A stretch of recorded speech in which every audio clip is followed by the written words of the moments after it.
Now, what I think is interesting about Italy vis-a-vis India is that both of them have kind of similar geographies. And that means that in certain ways their histories are kind of similar too. Both of them have big mountain ranges to the north, the Alps in Italy and the Himalaya in India and the Hindu Kush on the northwestern side. And both of them have water bodies surrounding them in every other direction. Now, what this does is, of course, to some extent, it offers geographic protection from invasion, but on the flip side, it allows a somewhat unique culture to develop within those borders. Both of them have something of a north-south divide. In India's case, upheld by the Vindhya Mountains, and in Italy's case, by the Apennine Mountains. But there's one important difference: size. See, India is an order of magnitude larger than Italy. So what this means is that Italy is more optimized for the early game. You see, as societies, technologies develop, the size of the maps increase. Now, in Italy's case, when it increased to the point where the Romans could unify the Italian peninsula, using the technologies and the logistical capabilities of the time, the Romans could project power maybe 1,000-ish kilometers beyond their borders.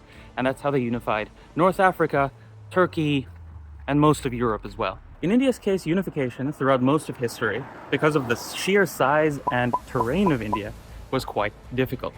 There were periods of unified Indian kingdoms, but it never lasted for long. This brings me to the late game. As technologies progressed, Italy's geographic position became really bad. Because once countries started projecting power out into the world's oceans, Italy looked more like it was trapped rather than a center of projecting power. And oh, trap them the other powers did. This is why the UK still controls the Straits of Gibraltar. Essentially, the idea was that Mediterranean powers like Italy should never be able to project power into the Atlantic Ocean and the world beyond. But that leads me to the flip side.